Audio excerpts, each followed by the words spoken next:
It's decided that we'll start living with my parents. I couldn't believe what I just heard. What the heck are you saying? I exploded everything that I had been holding back and took out my frustration on my husband, Daryl, since I've just had enough, and I could not hold back anymore. I don't want to go to your parents' place since they think of me only as their housekeeper. When I said this out loud, my husband turned bright red and argued back. Shut up! How dare you argue back against me? Do you even have any idea how much I've been compromising here? If you're only going to be selfish like that, then let's get a divorce. Saying that, my husband had passed the divorce papers to me. You know, I can divorce you anytime I want to. If you don't like it, then change that crappy attitude of yours. I'm going back to my parents' house for a while, so cool your head. With these words, my husband left the house. My name is Aaron. I am 28 years old, and I work in a company. I married my husband, Daryl, 1 year ago. I met my husband at a matchmaking party that a friend invited me to. My husband aggressively approached me, and we began to talk a lot. My husband was 3 years older than me and worked for a well-known company, though not a major one. He seemed friendly and sociable, and he didn't seem like a strange person. He is not too handsome, but he looked pretty clean and kept tidy. After a year of going out, we got married. But soon after our marriage, I regretted my decision to marry my husband. I'm changing jobs. Excuse me? The current company has no future. But it's a good, stable company, right? I want to be promoted more for my future career. If you want to get promoted or something, I think it's fine to continue and work at your current company, though. But, as I said, this company has no future. So even if I get promoted here, there's no point to it, really. Is that so? But if you do change jobs, your salary will be lower than it is now, right? Well, it'll be difficult for the first year or so, but don't worry. My income will increase soon. My husband was so positive and enthusiastic about changing jobs that I had no choice but to accept his decisions. Well, I am also working, and I thought that even if my husband's income dropped a little, we could manage for the time being. But even though I thought I had just married someone with a stable income, however, it is difficult to predict what will happen before marriage. So for the time being, I will just let it happen and trust my husband. But our issues arose somewhere else as well. You know, you should go to my parents' place regularly and do the house chores for them. What? My husband suddenly says that out of the blue. Why? Is your mother, Nia, not feeling well? No, not really, but... After all, you're the eldest son's wife, so you have to do these kind of things, you know? Excuse me? I really couldn't understand Daryl's logic. And no, I've never heard of such a thing, though. Besides, I'm working, and I don't have that kind of time, you know. It would be nice if you could at least go help out with the house chores on the weekends. Then, when am I supposed to have my actual day off? Anyway, I've already told Mom, so please just do me a favor this time. I'll also go with you to my parents' place too. Please, help me take care of my parents. But why should I be the one to do that? And I'll also go with you too? How condescending can Daryl be? I mean, of course Daryl should do that. If he wants to take care of his own parents, then he should be doing that on his own. But with quitting his job and doing a job hunting, I felt that if I confronted my husband too much, I would offend him. and make the current situation worse. So I decided to accept his request for the time being. I'm just going to help out once in a while, okay? Oh, thank you. You really are a good wife, Erin. Not really that happy to be praised like that. I gradually began to regret having married to Daryl. And that feeling became even stronger when I started helping out with the house chores at my in-laws' house. Hello? Oh, thank you for coming over. Well then, please start by cleaning up the bathtub first, okay? Huh? What? You came to help with the house chores, didn't you? Well, yes. But even if that's what I'm here for, normally when we come to visit, you think that Nia would at least have a little chat. Nia made me do this and that as if I was her housekeeper that she hired for free. Well, next is... Nia, can we have lunch soon? Oh, yes, you're right. Then please cook lunch for us. What? With that, Nia would relax in the living room. My father-in-law, Kurt, and my husband were there too, but Daryl was lying on the floor watching TV and laughing. Wow, he really only just came here. It makes me so angry when I see them relaxing while I'm working so hard. If Daryl was just going to be like this, then I wish that he didn't come here with me. After I finished cooking lunch, my in-laws came to the table. Everyone ate without saying anything about the food and watched TV. I mean, they could have at least given me a little feedback about how it tasted. Cooking for 4 people is a lot of work, you know. But none of the in-laws said anything, not even thanked for the food. And they finished eating and went back to the sofa in front of the TV. After you wash the dishes, please clean the yard. I guess I really am their housekeeper. In the end, from the time we arrived at my in-laws' house in the morning until the evening, I was forced to do all the house chores at my in-laws' house. When my husband yawned on the car ride home, I thought I was going to strangle him. Why the hell was he even tired? He was just lying down and watching TV all day, wasn't he? Well then, let's go visit them next week, okay? What? Do I have to go back again this month? You promised you'd go there regularly.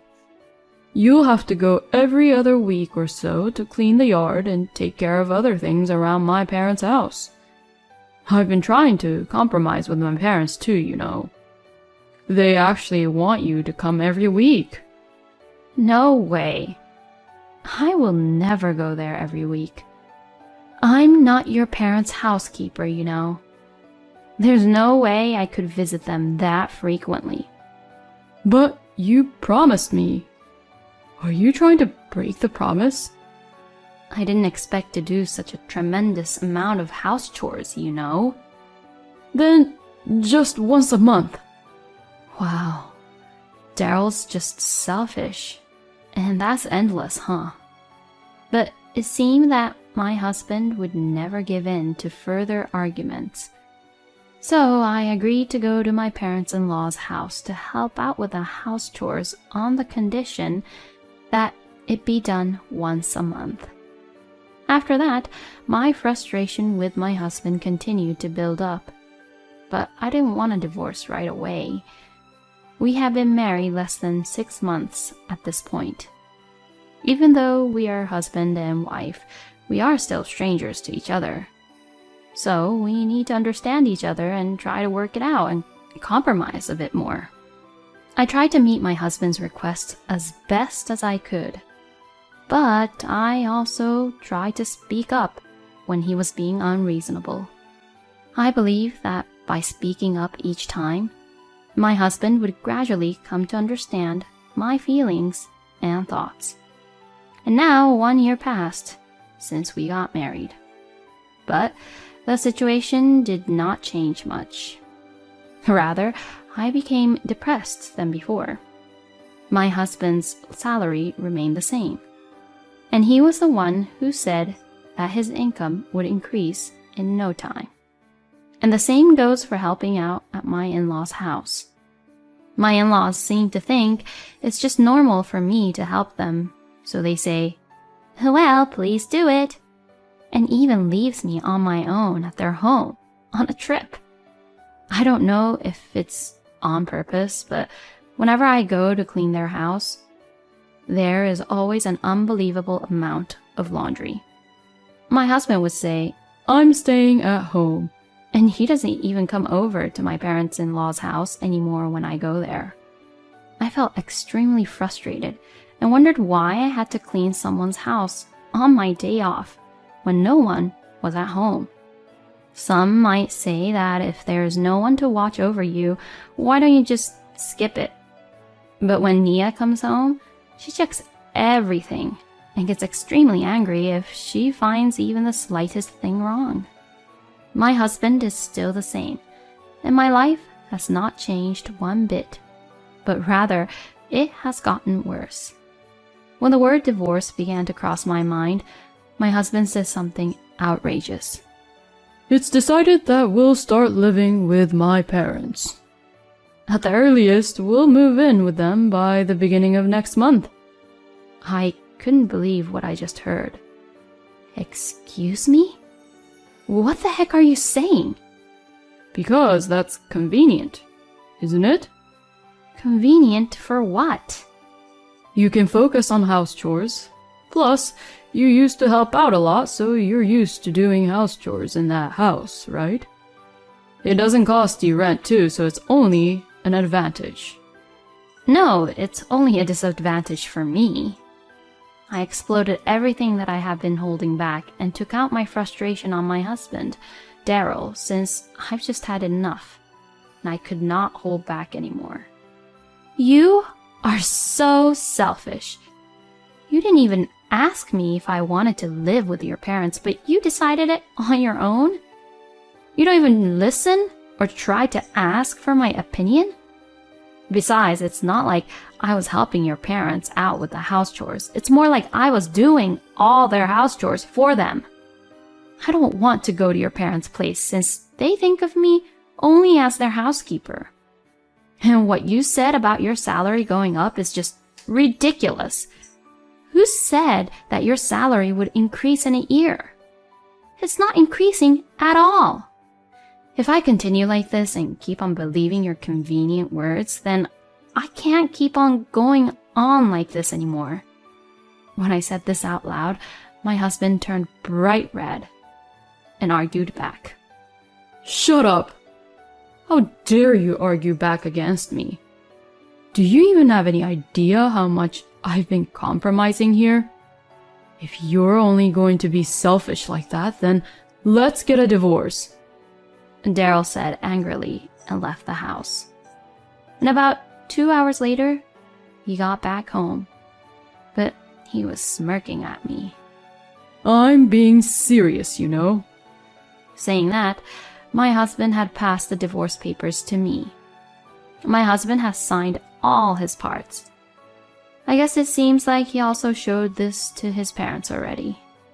You know, I can divorce you anytime I want to. If you don't like it, then change that crappy attitude of yours. I'm going back to my parents' house for a while, so cool your head. With these words, my husband left the house. I thought to myself, perfect, I'm going to submit this, and immediately went to my parents' house to tell them about it and file the divorce papers. I had been complaining to my parents about my husband and in-laws for some time, so they immediately agreed to the divorce. I decided to pack up my belongings and get ready to leave home. It took me longer than I thought to sort out the things I had bought during my marriage and the things I had bought when I was single. Still, I managed to get everything ready in between while I worked. I temporarily left my belongings at my parents' house and was looking for a room to live alone when my ex-husband suddenly barged in on me at my parents' house. Hey, what the hell does this note mean? I mean exactly what it says on the note. Do you not know English? Stop kidding around. What do you mean I submitted the divorce papers? Why did you even do that without my permission? Without your permission? You're the one who said I can divorce you anytime I want, right? That was just a threat. A threat? You threatened my daughter? Oh, no. It was a figure of speech. Rather than a threat, I was just saying it as my opinion. My ex-husband is weak against my father. My father is 6 foot tall, very fit and a bodybuilding expert who used to compete in national bodybuilding tournaments. My ex-husband, who is as thin as a bean sprout, would probably be thrown off if my father even touches him. Anyway, I don't approve of the divorce. I don't care if you do or not, because our divorce is finalized, so we're strangers now. Don't be ridiculous. If you're going to get away with that kind of selfish way to get a divorce, I'll go ahead and sign the marriage papers on my own. I'm not signing anything like that, okay? Besides, if you do that, then I'll lawyer up and sue you. Sue? What? I'm going to take you to court, and I'll prove to everyone how condescending and selfish you are, along with your parents on how they treated me, and fight until I get a divorce from you. No way. And if you keep on staying here, I'm going to call the police, okay? Police? Please, don't do that. My husband left as if he was running away, frightened. Wow, how pathetic can he be? Why did I marry such a person like Daryl? Later on, thanks to my father's presence and the pressure he put on my ex-husband, I was able to receive my share of the property with very favorable terms. In exchange for my ex-husband being able to live in that rental apartment and keep the furniture and appliances in the house, I was entitled to all the savings I had saved since our marriage. Since I was paid better than Daryl, he wasn't happy about the share property being cut in half. So I was glad to have it all for myself. My ex-husband moved back to his parents' house after the divorce, and apparently Nia did hurt her back while cleaning the yard and started forcing him to do the house chores. My ex-husband said, I don't have my day off. Don't you think that's terrible? Help me out. And so on, calling me and pressuring me to get back together with him, but I said, this is a good opportunity for you to take care of your parents. Go for it. And I hung up the phone and blocked the calls from him. The other day, I had a chance to work with someone from my ex-husband's former workplace, and I learned a fact about my ex-husband that I never expected.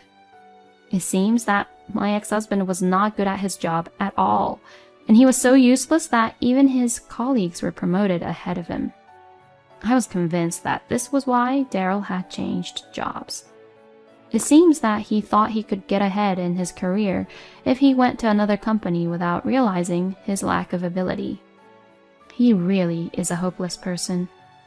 I am sure Daryl will not be able to get any promotion at his current workplace. Well, I don't really care because it is no longer any of my business. On the other hand, I am planning to live at home, save money, and study abroad. After this marriage, I realize that I only get to live once, and if I don't do what I want to do, it will be a loss. First, I would like to study and live in France, which I have always wanted to do. When I look at my savings, I am excited because I feel like I am getting closer to my dream, step by step. I will study French and cherish the time I have every day. Even though I failed at my marriage, my life was just beginning.